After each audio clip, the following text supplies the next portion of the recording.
यानंतर हिंगोलीमध्ये जाऊयात। 12 ज्योतिर्लिंगांपैकी 8वं ज्योतिर्लिंग असलेल्या हिंगोलीच्या औंढा नागनाथ इथे महाशिवरात्री निमित्तानं मंदिर परिसर भाविकांच्या गर्दीनं गजबजून गेला। मध्यरात्रीपासूनच भाविकांनी दर्शनासाठी रांगा लावलेल्या असून हिंगोलीचे प्रतिनिधी यांनी या सगळ्या संदर्भात सविस्तर आढावा घेतलाय। आपण तो पाहूयात।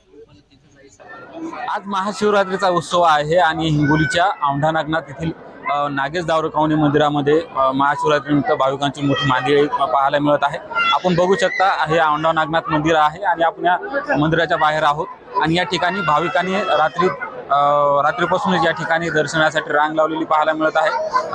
रात्री 2 वाजता शासकीय महापूजा आटोपल्यानंतर या ठिकाणी भाविकांसाठी हे मंदिर खुलं करण्यात आलं होतं आणि या ठिकाणी जर बघायला गेलं तर लांबच लांब रांगा या ठिकाणी आपल्याला पाहायला मिळत आहेत। या ठिकाणी जर बघायला गेलं तर स्पेशल दर्शन पास जे आहे ते भाविकांसाठी लावण्यात आलेली आहे। ज्यांना घाई असते दर्शनासाठी, ज्यांना बाहेर कामासाठी जायचं असतं, या अशा नागरिकांसाठी जे आहे ते या ठिकाणी स्पेशल दर्शनाची पास आहे।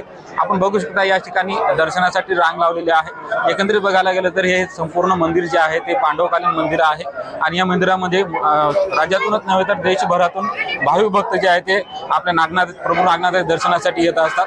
आपल्यासोबत काय नागरिक आहेत। काका, कुठून आले तुम्ही दर्शनासाठी? नांदेडून आलो। नांदेड अर्धापूर।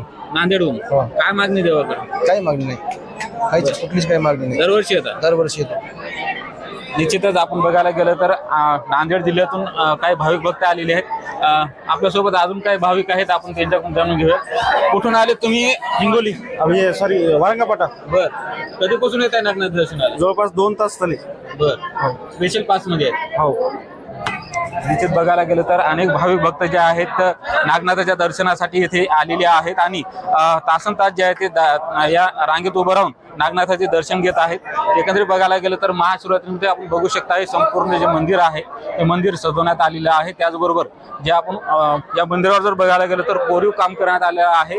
पांडवकालीन जे आहे ते मंदिर आहे आणि या ठिकाणी अनेक जे आहे ते मोठमोठाले नागरिक या ठिकाणी आले दर्शनासाठी येत असतात। रात्री आमदार बांगर आणि जिल्ह्याचे जिल्हाधिकारी अभिनव गोयल यांच्या हस्ते महापूजा पार पडल्यानंतर या ठिकाणी दर्शनासाठी जे आहे ते मंदिर खुलं करण्यात आलं होतं। या ठिकाणी अनेक भाविक जे आहेत ते या दर्शनासाठी आलेले आहेत। समाधान कांबळे, NDTV मराठी, हिंगोली।